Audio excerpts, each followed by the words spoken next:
आप इतने मीठे, इतने प्यारे मुस्कुराते, क्या राज है इसके पीछे? ये नेचुरल है या आप कैमरा फ्रेंडली हैं? मतलब ये आपकी मुस्कुराहट देख के अच्छा लगता है, थोड़ा इसके बारे में बताइए। हम अपनी ज़िंदगी में मौज में जीते हैं और कैमरा तो आज आया, मुस्कुराहट तो जन्म के बाद प्रारंभ हो गई। तो मुस्कुराना हमारी ज़िंदगी में हमारी माँ ने सिखाया। हमारी माँ कहती थी जब भी घर से बाहर निकला करो मुस्कुराते हुए निकला करो। तब हमारी अवस्था कोई 5-6 साल की, और माँ के शब्द हमारे दिमाग के कंप्यूटर में आज भी भरे।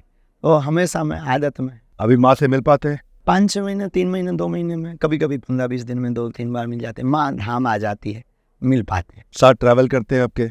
नहीं, धाम माँ तो घर पे ही रहती है, तो केवल यात्राओं में बात हो पाती है, कथाओं में बात हो पाती है। चूँकि उसने, हमारी माँ ने एक बहुत अच्छा सिद्धांत दिया। हमने माँ से एक दिन कहा कि माँ, हम तुमको सेवा नहीं तुम्हारी कर पाते, हम देश के अभागी बेटे हैं। तब उन्होंने एक बड़ा सूत्र दे करके हमको घर से निकाल दिया। बोले अब तुम्हारे दरबार में और तुम्हारे जीवन में जो सामने आवे तुम्हारी माँ है, बस उसकी सेवा ही मेरी सेवा मान लो।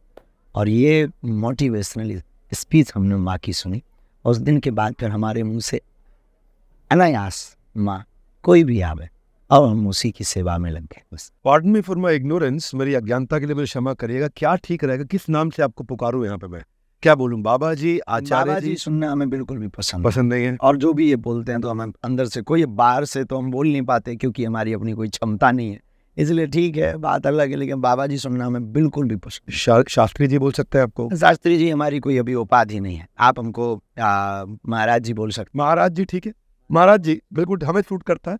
महाराज कितना रिस्पेक्टफुल वर्ड है।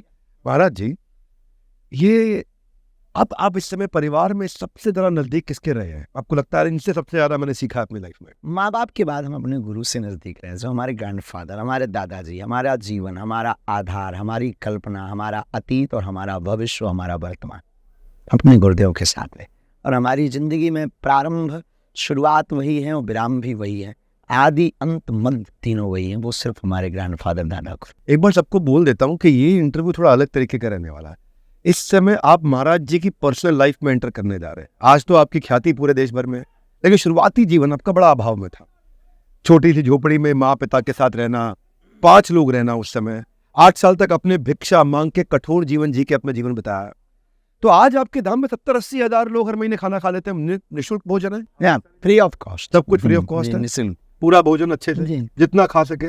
मैं जानना चाहता हूँ, भूख में बचपन बिताने वाले महाराज जी आज कई भूखे लोगों का पेट भर रहे हैं, तो क्या ये लक्ष्य था, लक्ष्य पूरा हुआ, नहीं हुआ, क्या महसूस करता है? हमने जो अपने जीवन में अभाव में जीवन जिया है, उस जीवन को कोई और ना जिए, उनके लिए ये व्यवस्थाएं कर रहे हैं, अगर बालाजी की कृपा है तो। बाकी लक्ष्य तो हमारा भारत को, सनातनीय एकता और सनातनियों को जगाना।